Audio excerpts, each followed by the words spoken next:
Sebenarnya hari ni, pagi tadi saya dah rasa sihat lah. Lepas tu sebelum match tu tiba-tiba demam tu datang balik, rasa nak muntah-muntah semua tu. Oh chill, tahniah menang dapat grand final, dapat pergi Paris. Pada awalnya kan Bawang sampai hampir tak dapat slot. So korang last minute masuk. Bocil expect sampai ke grand final sebenarnya. Dilihat dari sebelum season, saya rasa memang saya tak expect lah untuk ke grand final macam ni. Tapi selepas kita orang training, saya rasa tim ni memang berpotensi lah untuk pergi MSC, masuk grand final. Kita tahu kan tak sihat, tak sakit semua. Macam mana? Apa kekuatan Bocil sebenarnya untuk terus ke atas pentas sebenarnya? Sebenarnya saya fikir kat atas tu saya memang nak main, saya nak habiskan je. Sebenarnya hari ni, pagi tadi saya dah rasa sihat lah. Lepas tu sebelum match tu tiba-tiba demam tu datang balik, rasa nak muntah-muntah semua tu.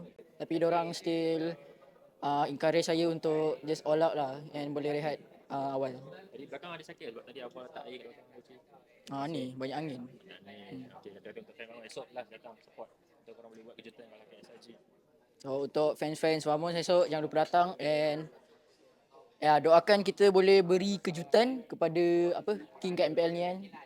And yang kita akan janji yang kita akan bagi yang terbaik and bagi fight kat SRG. Okay, all the best.